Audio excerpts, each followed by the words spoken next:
بسم الله الحمد لله والصلاة والسلام على رسول الله صلى الله عليه وسلم. اللهم علمنا ما ينفعنا وانفعنا بما علمتنا وزدنا علما. اللهم اغفر لنا ولمشايخنا ولمن تعلم منا. فبعد،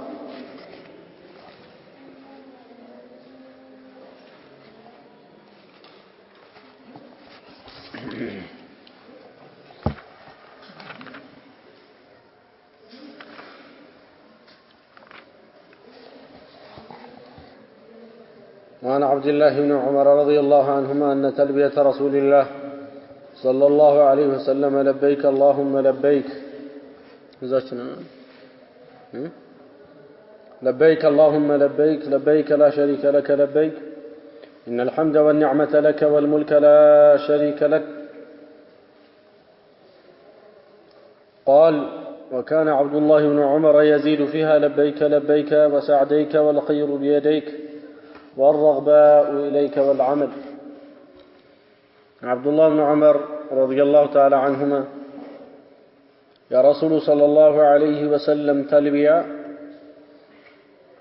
من دين الباريران لبيك اللهم لبيك عبيت عبيت لبيك عبيت لا شريك لك لبيك لا أنت من شريك لهم أنت بقيت النته بتشنيا يمكنهم بتملاكنته بتشنيا يمكنه بسم بصفة بتشنيا يمكنه من شريك لهم لبيك عبيت إن الحمد مسجانا والنعمة سجا لك لا أنت نو متمسجنو أنت بتشانه سجام بيست أنت بتشانه مستو والملك نقصنام لا أنت بتشانه ما نم كانت بتشي نقصنا يالله يلم لا شريك لك لا أنت منهم شريك لهم. يهنجدي إحرام كادر رجب بس عجمرو عند سو بزيهن التلبية ما درجو بأننا علماء شاقوا مواجبنا بأننا شروكنا بأننا سننا خلاف اللو مالتي وركننا ميلوالو واجبنا ميلوالو سننا ميلوالو تلبية. والله أعلم. ሁለቱ ኢማሞች الإمام الشافعي እና ኢማሙ አህመድ ያሉበት ሱና ነው የሚለው ሐቁም ያ ይመስላል። ይሄ ለበይክ የሚባለው አቤት የሚባለው የምን አቤት ነው ከተባለ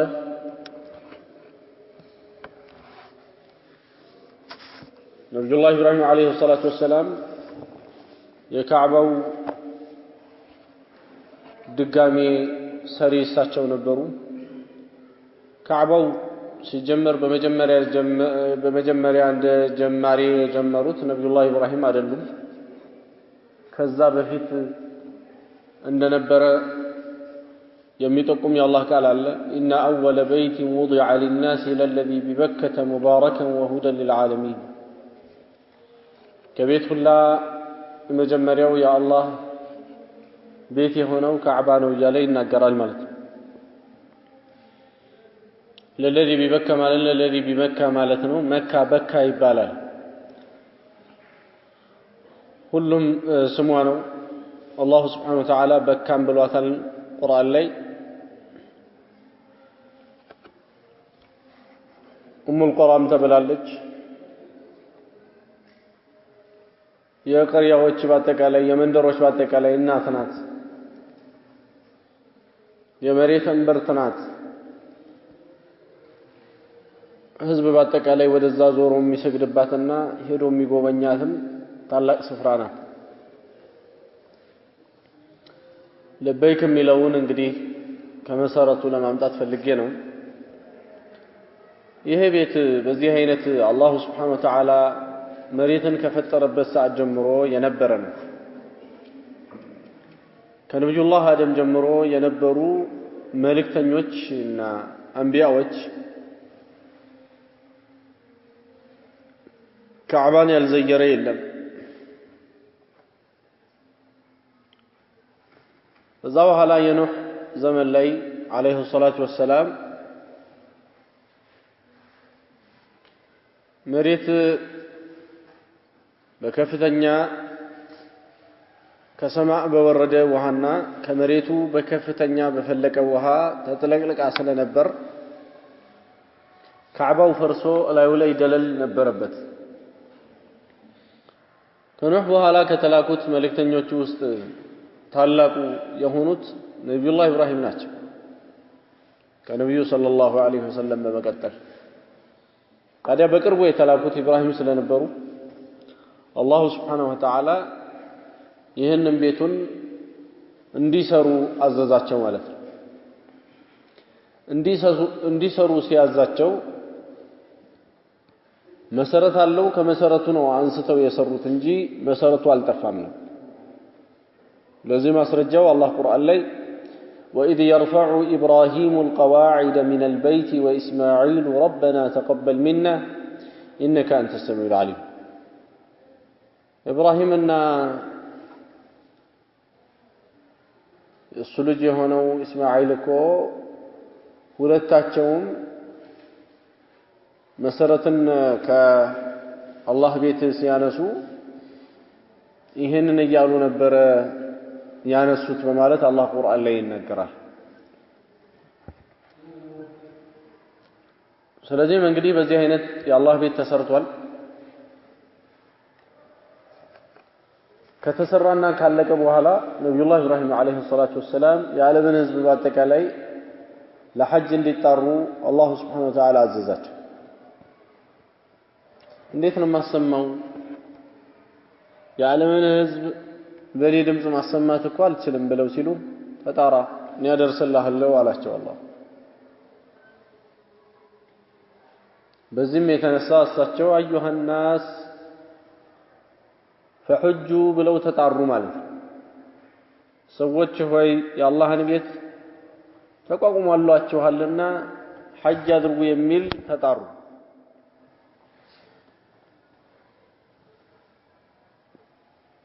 ከዚህ በመነሳት ነው እያንዳንዱ ለዚህ ጥሪ መልስ የሰጠ ሰው ለበይክ እያለ ከድሮ ዘመን ጀምሮ ይህንን ሐጅ የሚቀላቀለው ማለት ነው። አቤት እያለ ይሄዳል። ለበይክ አቤት اللهم لبيك ጌታዬ ሆይ አቤት لبيك لا شريك لك ይሄ ተልቢያ ብዙ አይነት ነብያችን አለይሂ ሰላቱ ወሰለም ሷሐቦች ተገኝቷል። ከነብዩ የተገኘው ይሄ ነው። አብዱላህ ኢብኑ ዑመር ይሄንን ይጨምሩ እንደነበረ ተነግሯል። ለበይክ ለበይክ ወሰዕደይክ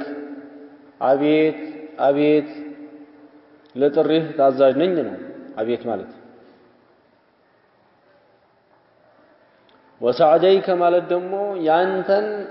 እገዛሻለሁኝ እንጂ ትልቅ የሆንከው ጌታዬን አቤት ብዬ ስመጣ ያንተን ትእዛዝ እችላለሁ ብዬ አይደለም መቼም። وسعديك والخير بيديك خير በእጆችህ ነው ያለው والرغباء إليك والعمل ከጃሎት ተግባር ያለው ወደ አንተ ነው ነው المهم ይሄ አብዱላህ ኢብኑ ዑመር ሲሉት የነበረ ነው። በነብዩ ሰለላሁ ዐለይሂ ወሰለም ዘመን ብዙ አይነት ተልቢያዎች ነብዩ ሰለላሁ ዐለይሂ ወሰለም ሰምተዋቸው ይቀራር አድርገዋልና ችግር የለውም። ተልቢያን በብዙ አይነት መልኩ ከሷሐቦቹ በተገኘው ልናደርገው እንችላለን ማለት ነው። እንግዲህ የሐጅ ስርዓት ያላደረገው ነብይ የለምና በካዕባ አካባቢ የሚኖሩ ነብዩ ሳይላኩ በፊት የነበሩት ሙሽሪኮችም ከቅድመ አያቶቻቸውና አባቶቻቸው ከኢብራሂም መንገድ ተዋርሶ የመጣውን ሐጅ አግኝተው ሐጅ ያደርጉ ነበር። የተለያዩ ጣዖቶቻቸውንም በየቦታው ሰይመው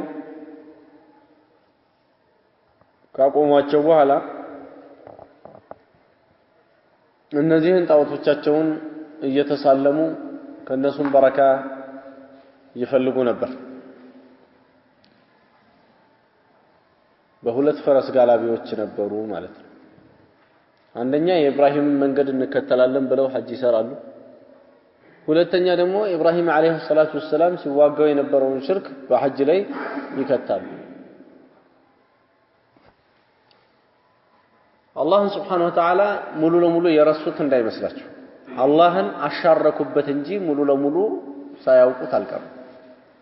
ያውቁታል። ስለሚያውቁትማ ነው በነብዩ ሰለላሁ ዐለይሂ ወሰለም ጊዜ በድሮ ዘመን ሲባል የነበረውን ተልቢያ እያለ አንዱ ሲሄድ ሱማመት ኢብኑ አታል የሚባል ሷሐቦቹ ይዘው ነብዩ ጋር አለይሂ ሰላቱ ወሰለም አምጥተውታል። ከሙሽሪኮች አንዱ ምን እያለ ነበረ ተልቢያ የሚያደርገው? የድሮ የአባቶቹን ተልቢያ አልለቀቀም ማለት ነው። ሙሽሪክ ነው ሰውየው፣ አልሰለመም። በኋላ ላይ ግን ይሰልማል። ምን እያለ ይሄን ነበረ? ሐጅ ፈልጎ እየሄደ لبيك اللهم لبيك لبيك لا شريك لك إلا شريكا هو لك تملكه وما ملك لبيك اللهم لبيك أبيت جتي الله أبيت كذا وهلا أبيت لا أنت شريك لهم عند شريك انج عند شريك انج تملكه السن تملكه الله أنت السن ትመልከዋለህ ባለቤቱ ነህ ወማ መለክ እሱ ግን የሚመልከው ነገር የለውም መቼም ግን ሸሪከ ላ ሐውለ ወላ ቁወተ ኢላ ቢላህ እንደዚህ እያሉ ነበር ተልቢያቸውን የሚያደርጉት። በዚህ አይነት አመጡት። ነብዩ አለይሂ ሰላቱ ወሰላም መዲና ነበሩ በጊዜው የመዲና መስጊድ አስገቡና በጊዜው በወንጀል ያው ተጠርጣሪ ነው የሆነ ቦታ መሪ ነበር ያሰራው ጥፋት ስለነበር መታሰር ስለነበረበት እዛው የመስጊዱ መሰሶ ጋር አብረው አሰሩትና የሙስሊሞችን ሶላት እንዲያይ እንዲሁም ደግሞ የሙስሊሞቹን ዒባዳ እንዲያይ ነብዩ ሰለላሁ ዐለይሂ ወሰለም አንድ 3 ቀን አደረጉት። ሰውየው ከመዲና አካባቢ ነው ሀገሩ ያለው ነገር ግን መሄድ የሚፈልገው አሁን ወደ መካ ነው። እሱ ተልቢያ እያደረገ ወደ መካ እየሄዱ እያሉ ነው የነብዩ ሰለላሁ ዐለይሂ ወሰለም ሰላዮች አግኝተውት ይዘውት የመጡት ማለት ነው። በዚህ አይነት ታሰራ አንድ 3 ቀን ከቆየ በኋላ እንደዚህ ተልቢያ ሲያደርግ የነበረው ይሄ ከሙሽሪኮች አባቱና አያቶቹ ቀጥቶና ቀርጾ ሲለው የነበረውን ተልቢያ በ3 ቀን ከነብዩ ጋር አለይሂ ሰላቱ ወሰለም እና ከሷሐቦቹ ጋር ታስሮ ባየው የተውሂድ ጥራትና የእምነት ጽዳት ውልቅ አድርጎ ትቶ ሸሃዳን ተቀበለ በ3ኛው ቀን። በኋላ የፍማማ የሚባለው ሰው ወደ ሐጅ ሄዶ ማነው ዑምራ ሄዶ በጊዜው ሊያደርግ የፈለገው ዑምራን ነበረ። እዛ አካባቢ መካ ላይ ያገኛቸውን ሰዎች ተናግሯቸው ነበረ። በኋላ ሲናገራቸው ጊዜ ሙሽሪኮቹ ብስጭት አላቸውና ሽርካቸው ሲነካባቸው ወዱም እነሱ ሊደበድቡት ነው። በኋላ ዘሎ አንዱ ያዛቸው። እናንተ ሰዎች ይሄን ሰው ያጣቁትን መሰለኝ። ይሄ ሰውዬ ማለት እኮ የአንድ ሀገር መሪ ነው። እዛ አካባቢ እህል እየተጫነ የሚመጣው እኮ ወደ መካ ከሱ ሀገር ነው። ይሄን ሰው ነካችሁ ማለት እኮ እህል ቀራ አለቃችሁ ማለት እኮ ነው እያለ ያዛቸው አንዱ ሙሽሪክ እዛው። በኋላ ምን አለሱ ወላሂ ከዛሬ በኋላ አንዲት የስንዴ ፍሬ ከኛ ሀገር ተነሱ ወደ እናንተ ሀገር አይመጣም ሙሐመድ አለይሂ ሰላቱ ወሰለም ካልፈቀዱ በስተቀር። እሳቸው ብቻ ፈቅደው ይላክ ወይም አይ ማዕቀብ አይጣልባቸው ብለው ሲሉኝ ብቻ ግብይት ይፈጸማል እንጂ ሀገሬ ላይ ጭራሽ ወደ እናንተ ሀገር አይላክም ብሎ አላቸው ይላል። المهم በዚህ አይነት እንግዲህ ሐጅ ከድሮ ጀምሮ የነበረ ተግባር ነው። ነገር ግን ነብዩ ሰለላሁ ዐለይሂ ወሰለም ያደረጉት ሐጅ የድሮዎቹ ያደረጉትን እኛ ከየትም ልናመጣው አንችልም። ነብዩ ሰለላሁ ዐለይሂ ወሰለም ያደረጉት ሐጅ ነው ተዘግቦ እጃችን ያለውና በዛ አይነት ነው ሐጅ መተግበር ያለበት። ከተግባራቱ አንዱ ተልቢያ ነው። ተልቢያ እንግዲህ መለቀቅ የለበትም። ሐጅ ካህረመበት ይዞ አንድ ሰው ይህን ተልቢያ ድምፁን ከፍ አድርጎ ተልቢያ ማድረግ ይኖርበታል ማለት ነው። ሁሉም ነገር የተቋቋመው የአላህን Subhanahu Wa Ta'ala አሃዳዊነት ለማንጸባረቅ ነው። ለዛ ሐጅ አንድ ሰው ከጀመረበት ከኢህራሙ ጀምሮ ይሄንን ተልቢያ እየደጋገመ ድምፁን ከፍ እያደረገ ማለት ይጠበቅበታል ማለት ነው። ኢላ ሴቶች ሲቀሩ እነሱ ያው ለራሳቸው በሚያሰሙ ቁጥር ይሆናል። ከሐዲሱ የምናገኘው ቁም ነገር ተልቢያ በዚህ አይነት እንደሚባል እናም ከሷሐቦቹ የተጨማመሩ የሆኑ ነገሮች ነበሩና እነዛንም መጨመር እንደሚበቃ ተልቢያ ምን ያክል የአላህን Subhanahu Wa Ta'ala ተውሂድ የሚጠቁም ቃል እንደሆነ ሐዲሱ ላይ የምናገኘው ነው።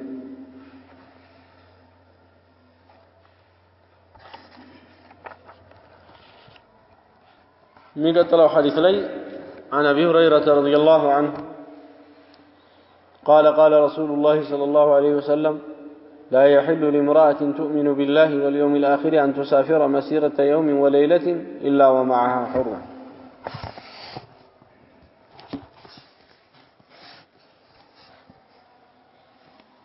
ذي محرم إلا برانه. وفي لفظ للبخاري لا تسافر يوما ولا ليلة إلا مع ذي محرم.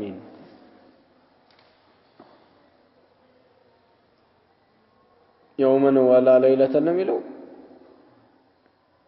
ولا ليلة يبتاتشن يواري بايا يوما بتشار لمن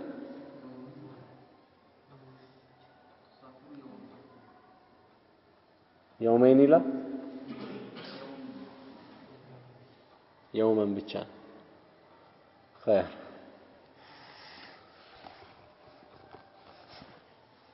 أبي هريرة حديث لا يحل لامرأة لا عند سيتات أي بك علات تؤمن بالله واليوم الآخر بالله إنما مجرش وكان متامن أن تسافر لتقواز مسيرة يوم وليلة كأننا لجت مياسكير من قد إلا ومعها حرمة كالسواقا سويش مثلا لو محرم يلوتال እንግዲህ محرم ነው የሚባለው ትክክለኛው محرم محرمማ በሐጅ حرم ነው። محرم ማለት ደግሞ ለሴቷ ማግባቱ حرام የሆነ ቤተዘመድ ማለት ነው። ማግባቱ የማይበቃለት የሆነ ዘመዷ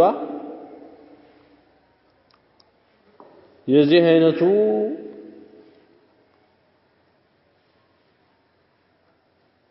ሙአበድ በሆነ መልኩ የተከለከለው ማለት ነው። ማግባት የማይበቃለት እኮ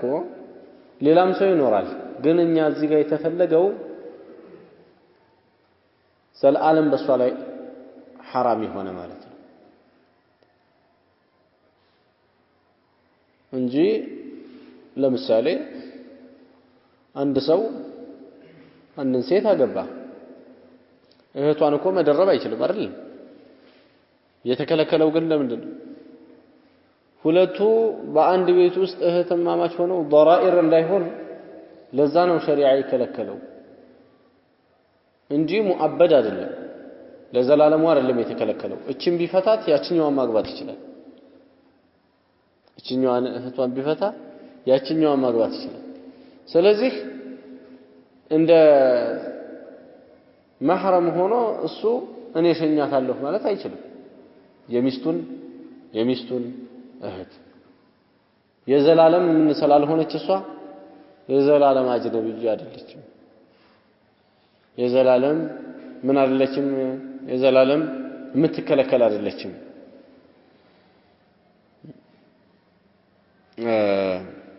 የዘላለም የምትከለከል አይደለችም ዘላለሙ የሚከለከለው አባት ቢሆን ስል ለልጁ ማለት እኮ ነው ወይ አብሯት የጠባ ቢሆን ይሄ ዘላለም የተከለከለ ሰው ነው ይሄ ማህረም ሆኖ መሄድ ይችላል አብሯት የጠባ ከሆነ የጥቢ ወንድም ነውና አብሯት ለጠባው ሴት ማለት እንደዚህ ሙአበድ በሆነ መልኩ የተከለከለው ነው ذي محرم የሚባል المهم وفي لفظ للبخاري لا تسافر يوما الى عند كان مهد የለባትም አንድ ቀን የሚያስጉዝ መንገድ الا مع ذي محرم ጋር እንጂ ይላል ይሄ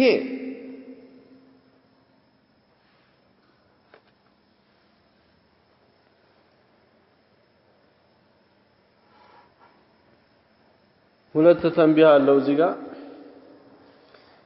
የቡኻሪ ለፍዝ ብሎ ሼኽየው ያመጣውን الشيخ ابن عثيمين رحمه الله لا تسافر مسيرة يوم ብቻ ብሎ ማለቱ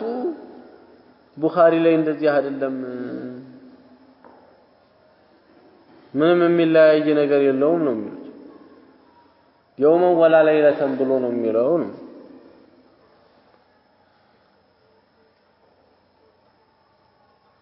ሌላ ቦታ ግን የውመይን የሚል አለ አንዳንድ ቦታዎች ደግሞ 3 የሚል አለ ስለዚህ ምንድነው የምናደርገው ከተባለ የምናደርገው ዑለማዎቹ የተለያዩ ቁጥር ነገሮች ሲመጡ لا مفهوم للعدد ይላሉና ቁጥር ከምንም አይታይም አይስተዋልም ዋናው የተፈለገው ጉዞ መባሉ ነው መሲራው ነው የተፈለገው ስለዚህ ጉዞ ተብሎ ጓዝ ተጠቅልሎለት የሚነሳ የሆነ ጉዞን አንድ ሴት ብቻዋን መሄድ የለባትም ለምን ይሄን ሐዲስ እዚህ ጋር መጣ ሴቶቹ እንዲወጅብባቸው ዘንዳ ከሚወጅብበት ከሆኑ መስፈርቶች አንዱ ማህረም ሊኖራት ነው ማህረም ከሌላት አይወጅብባትም በጣም ብዙ ብር አላት አንድ ሴት ድርጅቶች አሏት እንኳን ሐጅ ብዙ ነገር ማድረግ ትችላለች በየአመቱ ሐጅ ማድረግ የምትችልች በየጊዜው ዑምራ መሄድ የምትችል ሴት ነች እና እቺ ሴት ሐጅ እና ዑምራ ይበቃልኛል ወይ ብቻዬን ብላ ብትል ትከለከላለች ራጅህ ሆኖ በዑለሞቹ ቀውል ብቻዋን መሄድ አይፈቀድላት ስለዚህም ማግባት የምትችል ከሆነ አግብታ ትሄዳለች እሱም የውሸት ጋብቻ አይደለም ሰዎች ዝም ብለው ይሄ ለጊዜው ድራማ መልክ የሚሰራ ጋብቻ እንደዛ አይደለም በትክክለኛ አግብታም መሄድ የምትፈልግ ከሆነ በዛ አይነት ይሄድ አልያ አባትም የላት ወንድምም የላት ምንም የላት ማህረም የሚባል ነገር ከሌላት ትቅር አይወጅብባትም ትቅር አይወጅብባትም ነብዩ ሰለላሁ ዐለይሂ ወሰለም በጊዜያቸው አንድ ሴት ሐጅ ተነስታ ባሏ ደግሞ ለጂሃድ ተጽፏል ስሙና መጥቶ ጠየቃቸው እነ ምራአቲ ሐጃ የኔ ባለቤቴ ሐጅ አድራጊ ሆና ዛሬ ተነስታለች ወኢኒ እክቱቲብቱ في غزوة كذا وكذا እኔ ደግሞ እንዲህ በሚባለው ዘመቻ ልሳተፍ ገብቻለሁ እና እንዴት ይሻላል ብሎ ሲላቸው እንطلق مع امرأتك ብለውታል ከባለቤትህ ጋር ሂድ ጂሃዱን አስቀሩት ነብዩ ሰለላሁ ዐለይሂ ወሰለም ይሄ ነገር ለኛ መቼም ይሄንን ነገር ላለመድ ነው ትንግርት እንደሚሆን እርግጥ ነው ሴቶቹ መንገድ ጉዞ ብቻቸውን መሄድ የለባቸውም የሚለው አስገራሚ ነው በጣም ያስገርማል እንዴት ይሄዳሉ እንዴት አይሄዱም ምን ችግር አለው ነው ምንለው እኛ ሸሪዓው ደግሞ ችግር አለው ይላል ስለዚህም ችግር ስላለው ሐጅን የመሰለ ሩክን من اركان الاسلام محرم ከሌላት ይቅር ይላል ሸሪዓው አትንቀሳቀስ ሰው ቢፈጥቅ ለዚህ ትልቅ ማረጋገጫ የሚሆን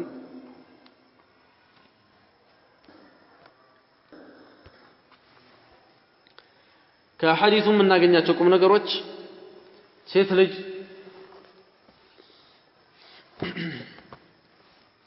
ጉዞ ያለ ማህረም መሄድ እንደማትችል ነው ጉዞ የሚባል ይሄ እንጂ እዚሁ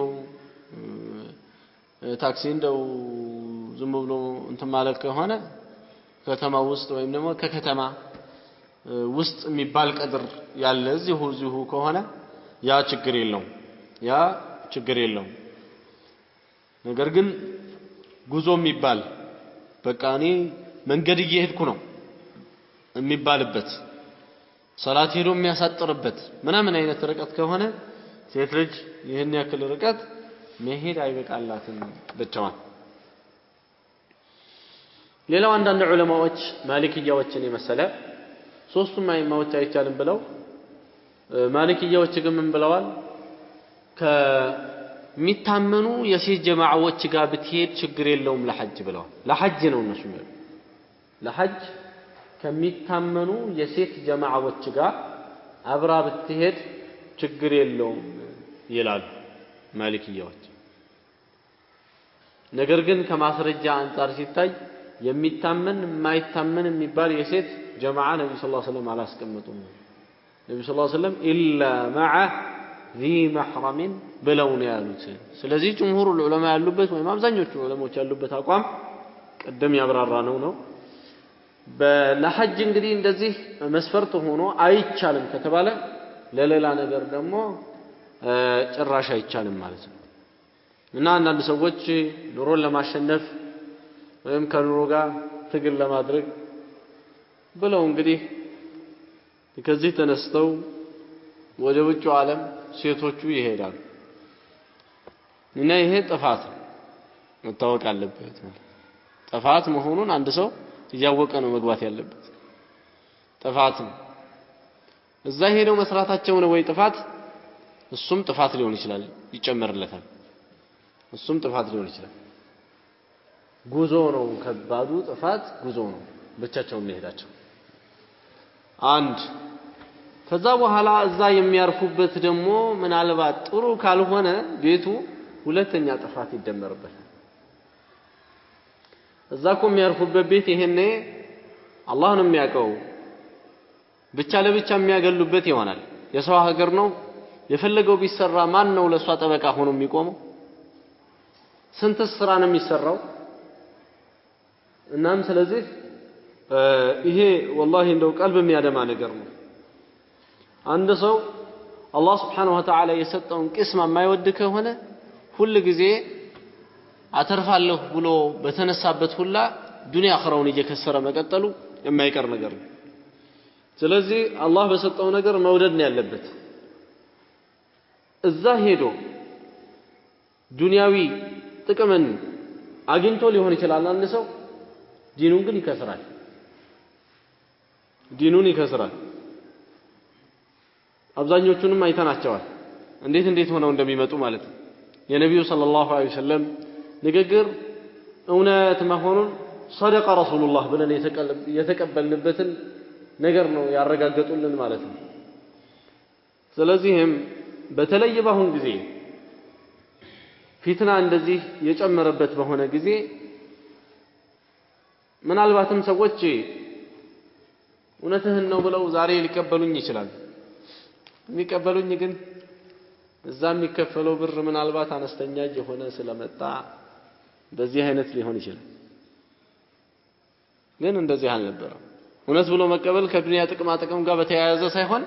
እውነት ብሎ መቀበል ከሐቁ ጋር ብቻ ነበር ሐቁ ቅድም ያወራነው ሐቁ ገና ከሚሄዱ ጀምሮ ስህተት ነው ከዛ በኋላ ደግሞ እዛው ውስጥ የሚከሰተው በቤት ውስጥ የሚከሰተው ኸልዋ ከሆነ በጣም እሷን የሚፈታተናት ሰው ካለ ቤት ውስጥ ብዙዎቹ እንደሚናገሩት والله اعلم ከ90% በላይ ያሉ ሴቶች የሚፈታተናቸው ወንዶች ባለበት ሁኔታ ነው ስራ የሚሰሩት ይሄ ደግሞ ምን አይነት ከባድ ነገር እንደሆነ በዚሁ እኛ ባለንበት እንኳን ጠግቦ በማይተደርበት ሀገር የምናየው ነው እንኳን አይደለም ኒዕማው በስቶ ሰው የሚሆነውን አጥቶ በሙሰልሰላት ባበደበት ሀገር ይቀርና ማለት ስለዚህ ነገሩን በዚህ አይነት አስፍቶ መገንዘብ ሙስሊሙ ግዴታ ነውና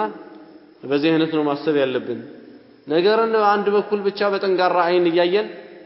እነሱ ሰርተው ራሳቸውንና ቤተሰባቸውን መደገፍ አለባቸው በሚል ስሜት ብቻ የሰውን ክብርና የሰውን ዲን ከምንም ሳንቆጥር አላህ Subhanahu Wa Ta'ala ዲን ያወረደበትን ዋና ነጥቦች ረስተን በዲን መጫወት የለብንም ማለት ነው አላህ ዲንን ሲያወርድ ያወረደበት አንደኛ የሰዎች አቅል እንዳይበላሽ ነው ሁለተኛ የሰዎች ክብር እንዳይበላሽ ነው ክብርን ለመጠበቅ ጤናማነትን የአቅልን ጤናማነት ለመጠበቅ ነው ዲን የሚባለው ነገር ራሱ ከሰማይ ሲወርድ የወረደው ክብር ዝም ብሎ እንደው ማንንም እንደ አህያ ዝም ብሎ በማለይ እንዳይወጣ የሰው ክብር የሚባል ነገር እንዲኖር ለዚህ ነው ዲን የወረደው ከሰማይ ማለት ነው እንዲሁም ደግሞ የሰው ደም በከንቱ እንዳይፈስና የሰው ህይወት እንዲጠበቅ እንዲሁም ደግሞ የሰው ሰውነት እንዲጠበቅ ጤናው እንዲጠበቅ በዚህ አይነት እንግዲህ አምስት ነገሮችን አማክሎ ሸሪዓ ወርዷል የሰው ዲን ይጠበቅበታል ዲኑ ሲወርድ ራሱ ሃይማኖት አለው የሰው አቅልን ይጠብቃል የሰው ሞራልን ወይም ዕርድን ክብርን ይጠብቃል የሰውን ሰውነት ይጠብቃል ዲኑ ሰውነትህን እንድትጥላ ያደርግህም ማለት ነው የመሳሰሉ ነገሮችን የሰውን ገንዘብ ወይም ኢኮኖሚ ጠብቆ ነው የመጣው ይሄ ዲን እና በዚህ አይነት ከዲኑ ዋና ዲን ከወረደባቸው ነገሮች ጋር ተሳስሮ ያለነውና እንደቀላል እንደችላ የሚታይ እንዳይመስላችሁ ነው አድራጊው ሲበዛ አንዳንዴ ጨፋሪው ሲበዛ ጭፈራ ሐላል ይመስላል ለዛ ነው አንዳንድ ሰዎች በብሔራቸው ቋንቋ ከተጨፈረ ጭፈራ ስለማይመስላቸው ገብተው ከነ ሼኽነት ጠምጣማቸው ገብተው ሲዘሉ የሚገኙት ማለት ነው አማራ ከሆነ በአማርኛ ከተጨፈረለት ገብቶ መዝለሉ ነው እንደዚሁ ትግሬ ከሆነ በትግረኛ ከሆነ መግባቱ ነው ኦሮሞ ከሆነ በኦሮምኛ ከሆነ መግባቱ ነው ስልጤ ከሆነ በስልጠኛ ከሆነ ገብቶ መጨፈሩ ነው ጉራጌውም እንደዚሁ በጉራጌኛ ከሆነ ከምባታውም በከምባተኛ ከሆነ ያኛውም እንደዛው አልሙሂም ይሄ እንግዲህ ምንድነው የኔ ነው ብሎ ስለሚያስብ የሱ ምን አይደለም የሱ حرام አይደለም ማለት ነው እንዴ ያለ ጨዋታ እንዳልጨወት በዲናችን የሱ የኛ የተከለከለ አይደለም የኛ ይፈቀዳል ከተባለ ይሄ በጣም አጂብ የሆነ ሸሪዓ የያዝነው እኛ ነን ማለት ነው የኛን አጽድቀን የኛን ምን አርገናታል አመንኩሰናታል የዲን አርገናታል እና እንደ ያለውን ጠንቀቅ ማለት ያስፈልጋል ከሐዲሱም እናገኘው ሌላው ቁም ነገር ሸሪዓተ الاسلام እዚህ ጋር የከለከለው ሴት በሚል መልክ ነውና ለምራአት ነው የሚለውና imra'a የሆነች በአጠቃላይ ከመህረም ባለቤት ጋር መህረም የስጋ ዘመዷ ሆኖ እሷን ማግባት የማይበቃለት ሁሉ ጊዜ በእሷ ላይ حرام የሆነ እሷም በሱ ላይ حرام የሆነች የዚህ አይነት ሰው ጋር ነው መሄድ ያለባት ማለት ነው ወይ ከባሏ ጋር ካጎቷ ጋር ከወንድሟ ጋር ከወንድሟ ልጅ ጋር ከአባቷ ጋር ከልጇ ጋር ከወንድሟ ጋር እንደዚህ ነው መሄድ ያለባት ማለት ነው ሸሪዓው ሊማህረም ብሎ ካስቀመጣቸው ሰዎች ጋር ሌላው ሸሪዓተ الاسلام ምን ያክል ለክብር ቦታ እንዳለው እና ፈሳድን ምን ያክል እንደሚጠላ ከዚህ እንረዳለን ፈሳድ እየተበላሸ ዘመን እየተበላሸ ስለሄደ ድሮ ማንንም ቢሆን ለልጁ እንደዚህ ያለ ስጋት ያለበት ቦታ ነው ተብሎ ቢባል አረይቅር ነው የሚለው ዛሬ ግን ምን ችግር አለ እሷ ተጠንቀቅ ይላል እያወቀ አእምሮን ጨፍልቆ ማለት ነው እያወቀ እናም እንደያለው ነገር በጣም ለፈሳድ ያለን ቦታ ትንሽ መሆኑን ያሳያልና ሸሪዓው ግን እንደዚህ ፈሳድን አቅሎ እንዳላየን ሌላው አን الإيمان بالله واليوم الآخر يستلزم الخضوع لشرع الله በአላህና በመጨረሻው ቀን ያመነ ሰው ሁሉ ጊዜ ለሸሪዓው ተገዥ የሚሆነው እሱ ነው ይላል ለዛ ነው ነብዩ ሰለላሁ ዐለይሂ ወሰለም አሁን እዚህ ጋር ምን ብለዋል لا يحل لامرأة تؤمن بالله واليوم الآخر በአላህና በመጨረሻው ቀን ለምታምን ሴት ነው ያሉት ማታምነውማ ስለማታምንበት ትቀጥልበታለች ይያሉ እኮ ነው እዚሁ እኮ ጥቆም አለ ሐዲሱ ላይ ነብዩ ሰለላሁ ዐለይሂ ወሰለም መቼም በአላሁ ሱብሓነሁ ወተዓላ ማናገር ነውና የሚናገሩት ያው ወህይ ነውና የሚናገሩት ልባችን ውስጥ ያለውን ከልባችን ውስጥ እያነበቡ የሚናገሩ ነው የሚመስሉት ምን ይያሉ لامرأة تؤمن بالله واليوم الآخر ብለው መቀየዳቸው ይሄ አጂብ የሚያስብል ነው በአላህና በመጨረሻው ቀን የምታምን ሴት አሉ ብዙዎቹ ብለው ቢሉም እንኳን በተግባራቸው እንደማያመጡት ነብዩ ሰለላሁ ዐለይሂ ወሰለም የሚያቁበት ሁኔታ ነው እዚህ ላይ የምናየው ማለት ነው ሌላው استعمال الالفاظ الاقوى تاثيرا على المخاطب በሙኻጠብ ላይ ያንን የሚያስተምሩትን ሰው ትክክለኛውና ቀናውን ጎዳና ለማስጨበጥ ከባድ ቃሎችን መናገር እንደሚቻል በዚህ ሐዲስ ውስጥ አለ የቱ ጋር ነው ነብዩ ሰለላሁ ዐለይሂ ወሰለም ከባድ ቃል የተናገሩት ቱእሚኑ ቢላሂ ወልየውሚል አኺር ብለው ማለታቸው ይሄ ከባድ ቃል በአላህና በመጨረሻው ቀን እንዳላመነች ነው ያደረጓትና ያችኛዋን ሴት የሄደችዋን ማለት ነው ባቡል ፊዲየቲ ስለ ፊዲያ የሚያወራ የሆነ ባብ ነው ይላል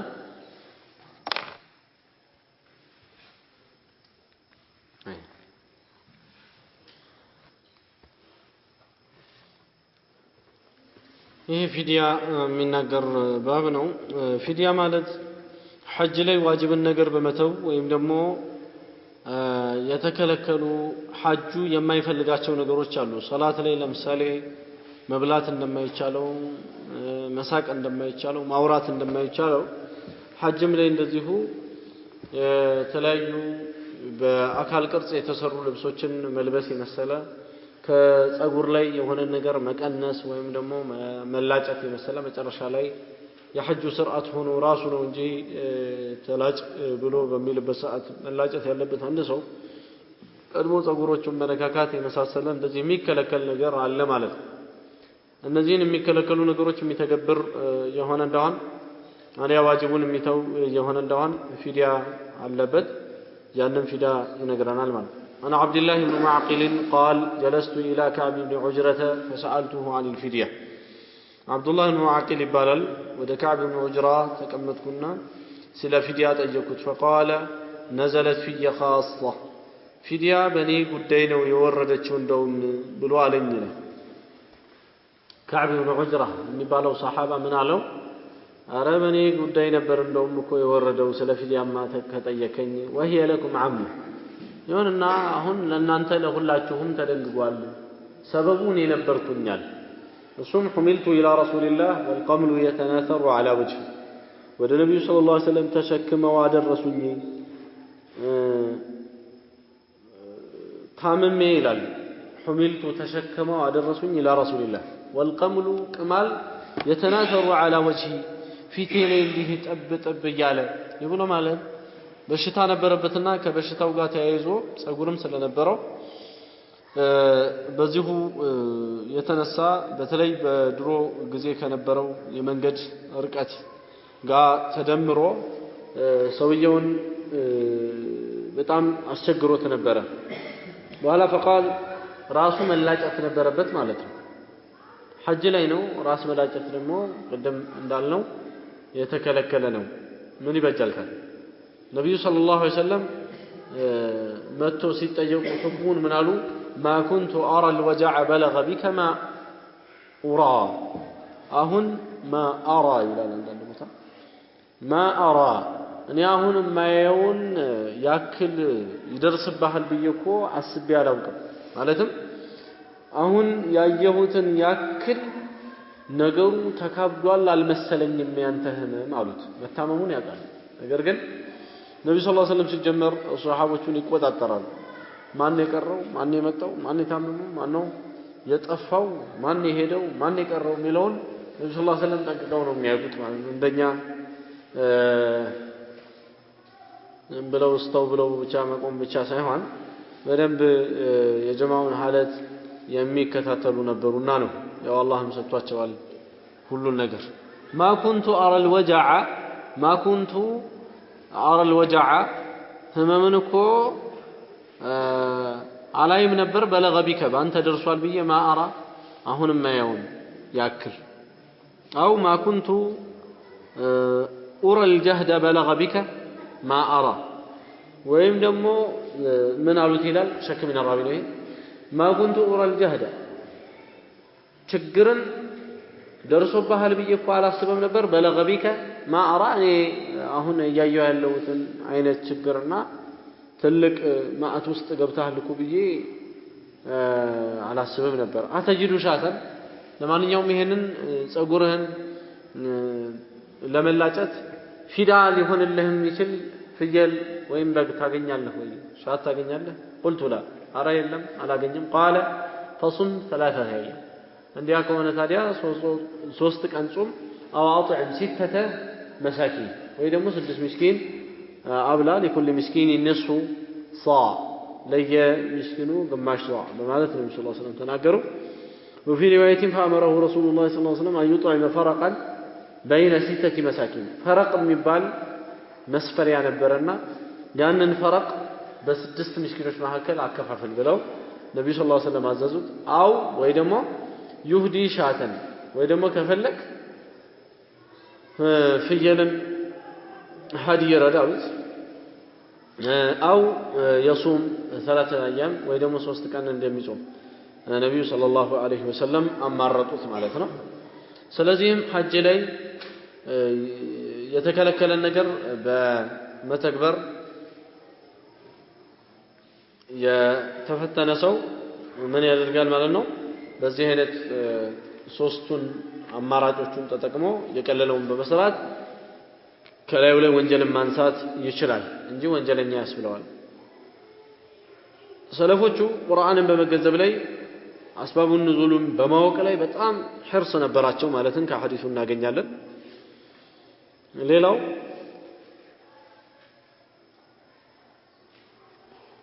ለሙህሪም ለዑዝር ራሱን መላጨት ይችላል ማለትም ጸጉሩን ምክንያት ካለው ለምሳሌ እንደዚህ ተባይ ምናምን እንደዚህ ካስቸገረው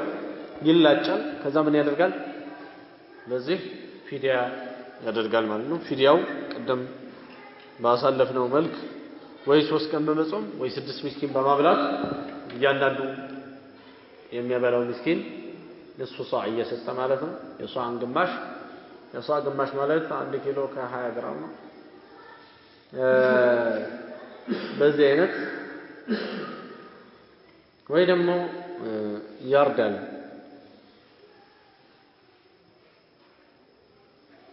ሌላው ኢህራም ከባድ ነገር መሆኑን ከዚህ እንረዳለን ሌላው ደግሞ ሸሪዓት الاسلام ዑዝርን ሲያገኝ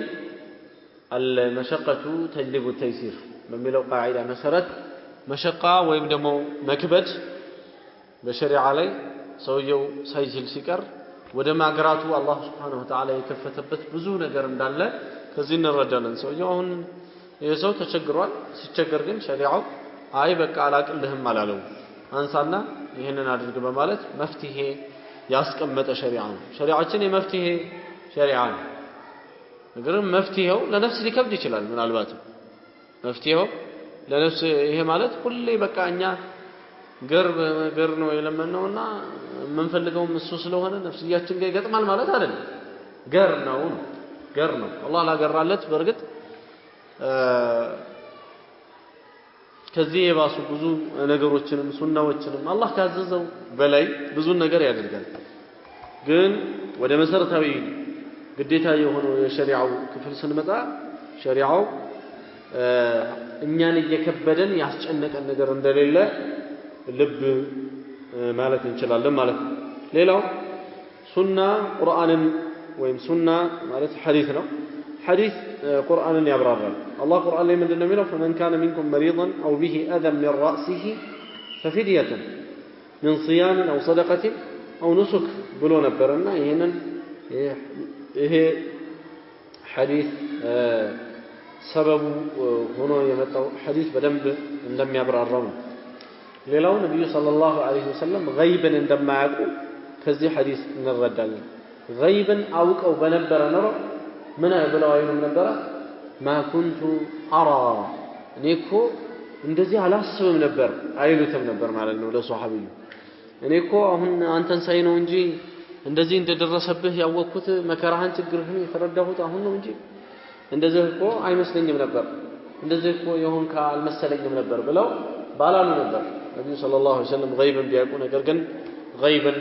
አያውቁም ነበር በጣም ብዙ ሺዎች ማስረጃዎች አሉ ገይብ እንደማያውቁ ከነዛ ውስጥ አንዱ ይህ ቦታ ሊሆን ይችላል ማለት ነው هذا وصلى الله وسلم وبارك على نبينا محمد وعلى آله وصحبه أجمعين